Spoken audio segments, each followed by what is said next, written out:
Hey y'all, I just wanted to give you a little bit more of an in-depth rundown on the motor I got in my 1980 Ford short bed four-wheel drive. It's a 460. I'll get a little better look at it here. It's a little dirty. I haven't cleaned it in a while, but my brother and I built this thing about 15, I think it was about 15 years ago. We took it out of an old quarry truck. It was an old service truck that we bought for like 50 bucks. It was going to go to the scrap yard.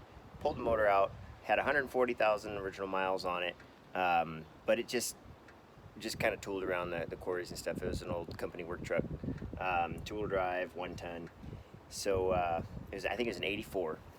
So we grabbed that motor and we pulled it into the shop, tuned it up, fixed all the exhaust leaks, put some spark plugs in it, did a compression test on it, tuned up the carburetor a little bit, got it running as good as we possibly could so that we could get, see if there's any issues with the motor.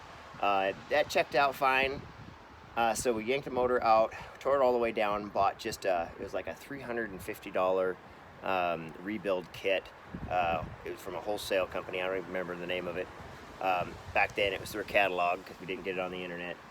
So we bought it and scoped everything out. The crank was in good enough shape. It had just a little bit of a ring at the top, really no taper in the cylinders. So we put stock rings, ended up with just a very few thousandths over on the specs for the ring gap, which it's got a little bit of blow by, but the PCV system takes care of that, and it doesn't really burn any oil or anything. Put stock bearings in it, put the RV cam in it, so just a little bit bigger than stock, so it's got a little bit of a lope when it's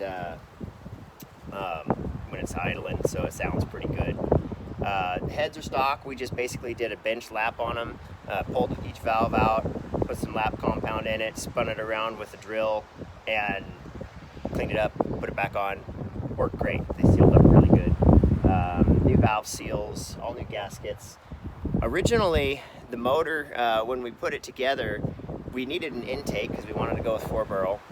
And so in a scrap pile, we actually found an aluminum Edelbrock old school intake for a 460. And it was super strange. We'd never seen one like this before. It actually had rectangular ports on it. And as you know, the 460 has oval ports on it. So we just cleaned it up, stuck it on there, and it seemed to run good. But it wasn't until later that I realized it's called a Streetmaster, and it was a 70s attempt at an aftermarket intake for fuel economy. And I didn't realize until I put an actual Edelbrock Performer on it how bad that intake was. So I threw it away. So I put a Performer on it, helped it a whole bunch, opened up a bunch of torque, because it was this big of a port going into this big of a port, and it just didn't get along very well. So it was a decent idea, but terrible for power. So stay away from the Streetmaster intake. Carburetor is a 750 double pumper, and it's actually like a street race, more of a street race carb. It does have some issues when you're going off-road. It likes to slosh the gas in the bowls and stuff because it's not really an off-road carb, but it seems to work good for just driving around town and everything. I'd like to update it eventually. The only other thing that I've really done to this since we built it is I did what's called a straight-up timing kit, which in 72 or later, or I think it was 73 or later, they changed the timing, the valve timing, to be a little retarded, to lower the compression, to help with the fuel economy. And so if you buy one for a pre-72 460, it's called straight up timing, and it zeroes it out, and it boosts the compression just a little bit, and it makes it run a lot better. The only thing I noticed, the only downside is once I did that, it got a little bit cold-blooded, and when it gets really cold. Before I changed it out, it would just start up and idle right off the bat, but small price to pay. So anyways, other than that, it's pretty much stock. I mean, we took the emission stuff off of it, plugged all the holes. For stock bore, stock stroke, almost stock cam, and stock heads, you know, it runs really, really good.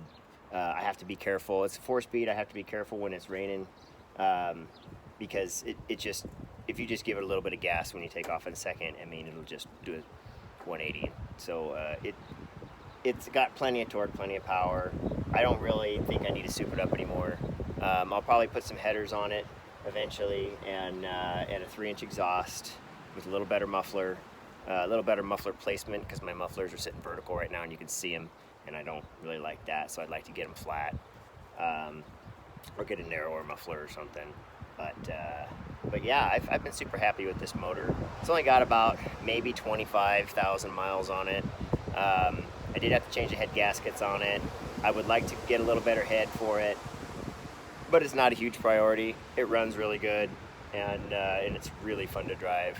I'm thinking it's so fun to drive that I'm eventually going to put a big block in the Bronco as well, because the 351, it just don't have nothing on the 460.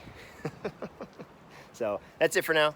See you guys later. Thanks for watching the video, and be sure and subscribe. And I'll just be doing stupid stuff like, you know, putting 460 in a Bronco, stuff like that. So see you later.